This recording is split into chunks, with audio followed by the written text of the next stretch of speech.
गोटे रास्ता को दुई थर बिल करी लक्षाधिक टंका लुट अभियोग भद्रक जिला धामनगर निर्वाचन मंडली तिहिड़ी ब्लॉक गुआमाल पंचायत एभली अभियोग आसी पंचायत गणेशपुर गाँव में गोटे रास्ता निर्माण हो दुई दुईटी बिल करा और लक्षाधिक टंका हड़प होता ग्रामवासी अभियोग करते।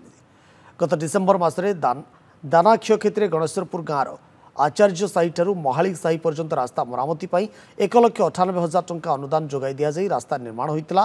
पर पुनर्बार चंचकता करी समान रास्ता को आचार्य घर ठारू अरुण पंडा घर दर्शाई पंचायत एसएफसी फंड रे 1.5 लाख टंका बिल करी हरिलुट करा जाइथिबा ग्रामवासी अभियोग करिसंती। रास्ता काम मध्य अति निम्नमानर करा जाइथिबा अभियोग होइछि।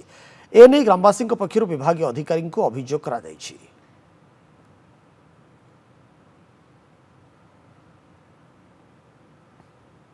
बर्तमान देखला बेलू सी रास्तार आउ गोटे बिल होती 1.5 लाख टंकार जोटा कि तार फलक ना कि तार कौन ये भी ना विडो पाखे जाकि पहुँचला विडो आसिले देखला भी सी कहले मुझे टेक्निकल टीम आणिकी तदंत करवा अति निकृष्ट जहाँ को आम बर्तमान भी आपको देखई पारू जो आंगुली माने निज हाथ आंगुली ये कंक्रीट रोडटा उखुड़ी जाई पारुची एते निकृष्ट मानर कार्य करा जाइछि। मगेइथिलु मगेला पर तार ये प्रमाण जना पड़ला जे डबल बिल हेछि किंतु गोटे बिल रो काम ग्रामवासी सामना हेछि जोटा कि अति निम्न मानर ग्रामवासी माने चाहिले जे कामटा को रोकिया पई से माने सुनिले नाही जबरदस्ती कले कामटा को।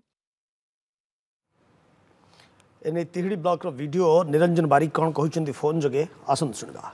नहीं से बिलिंग हलाने 8 मास 9 मास हला देटा माने दानार गोटे ना दानार फाळे कहिछि आ फाळे पंचायत रहिछि लंबा रास्ताटा दानार जति पैसा करछन तापर सेपटी करछन आ बाकी तार इनक्वायरी चलछि आ हां किछि जिंस नथिला जेमति फळक नथिला एतला तांको सब मगा हेछि कॉल फॉर करा हेछि सेडा सब आसला परे देखै।